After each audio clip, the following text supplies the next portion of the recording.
Listen to me, there was a time in my life, right? I went to work and I stayed in my room. I cut the lights off. Unless a student came to see me, I was listening to my music. I prayed like I never prayed before. I spent more time with God, more time in the Word. Listen to me, I had pain going through. I felt sabotaged. There were some people who I felt they were out to get me. Are you hearing what I'm saying? They wanted me gone. You talk about haters. And I went through this for a whole year. Are you hearing what I'm saying? I'm talking about sabotage. I'm talking about pain. I'm talking about, there was days I didn't want to get up. There was days I didn't want to put my clothes on. There was days I didn't want to face the world. Are you hearing what I'm saying? But I realized when I look back at it all, what God was telling me is, you stuck on good, son. You got the best 2 jobs in your life. You got your dream job, son. But this is only the beginning. This is not the end. This is not where I want you to be for the rest of your life. And so I was blessed because I went through so much pain that pain actually pushed me. Oh, you hear what I'm saying? You better go inside. You still looking outside for the stuff that's already inside. You still looking for someone to save you when you already your superhero. You looking for some information from somebody when you already got what you need in your head. It's just time for you to get up and be the best version of you.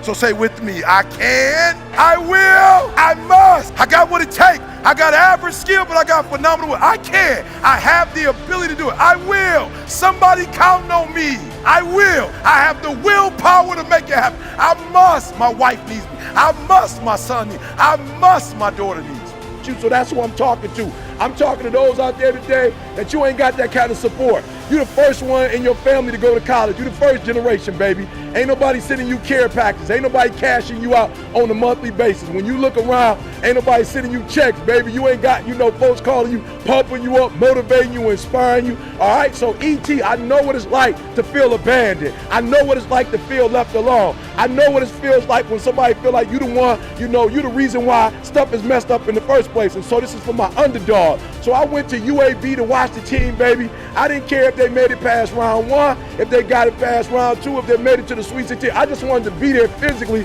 to support and let fellas know that when you're an underdog, baby, if you're an underdog and you put forth 120%, just like the folks told them the world is yours, the world can be yours. So it's your boy E.T. Before I give you these principles, I got to give mad ups to my underdogs out there. You in college, baby, doing it. You trying to make your dreams become a reality. You an entrepreneur, baby. Hang in there. Stick in there. Don't give up. You say, E.T., why you so pumped up, baby?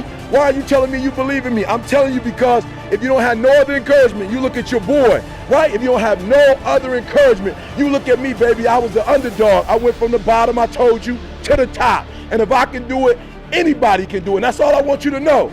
You don't have to know about every accomplishment, everything I've ever tried to accomplish and do, but I want you to know that your boy E.T., I was that kid in class that nobody believed in. I was that kid when I got to college that nobody was saying I was the most likely to succeed, all right?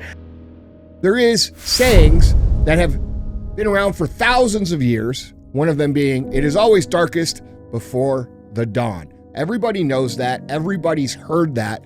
And I think most people have experienced it. So the chances of a big breakthrough or a big milestone are in the favor of when you are being tested most, that you're going to come through. Now, I don't know if that's because the universe lines it up that way or if it just feels that way because you're going through so much hard stuff that when something goes right, it feels really good. You know what I'm saying? So yes, everybody goes through this, okay? It is not just you. These hard times, these times where you're struggling, these times when you're angry, these times when you're frustrated, these are not exclusive to you. And people who think they're exclusive to them suffer from a massive arrogance problem. They believe that they are the only person that suffers, the only person that has hardship, the only person that has to push through, when in reality, every single achiever that's ever existed, every single thing that's ever been built has been built by somebody who's gone through this process of everything going wrong at some point. And we can look through history at all the amazing people who have done the most amazing things. And right before they did this amazing thing that you know them for, they went through some really hard shit. Okay? So the first thing we got to understand is that you are not the center of the universe.